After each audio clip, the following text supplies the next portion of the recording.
Ka tiha e tiwi kei awai te pai mō karakara rawa atu o Aotearoa. Koera te paki rehua e whakawāngia ana I tēnei wā tonu nei I tāmaki makaurau.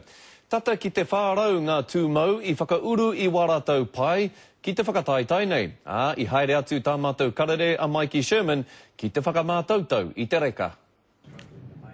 Me ua ka tika te whakawā I te pai rekarawa atu o te motu, he pērā hoki te ua o te tunu I aia.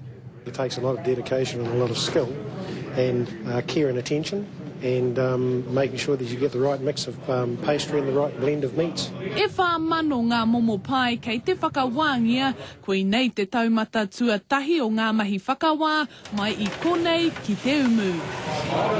This is a good pie to go to the next stage.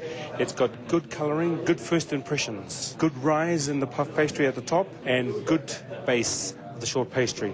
Te kaumātahi ngā wāhanga pai o te whakataitai nei, ko te miti me te tihi, te hua whenua, me te hua rākau ētahi. I'm typical Kiwi in that respect, mince and cheese, steak and cheese, anything with cheese. Just this weekend I went to Hamilton to visit my mum and dad who came up from the East Coast, and apple pie was on the table, and that is it. She just knows that I love the apple pie. Nō reira, he aha te mahi nui ki ngā kai whakawā. I'm a Māori, East Coast, Ngāti Porou, we love our food, so the tasting. Ātai hoa Tim, kei te mōhio katoa tātou ki ngā hua kino o te pai. Tonight I have to sort of do a little bit of workout, but I have to watch it, yeah.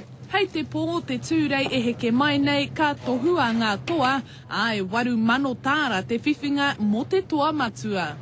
Koe nei ētahi o ngā pai kaore I eke ki ngā taumata teitei, he oi kaore kore ka whai kai ngā rua anō rātou ki wāhi ke. Nīti pai. Mikey Sherman, Te Karere. Hoa mā, kei hea tāku. Ko tahi te pai o te motu, ko te make tū pai.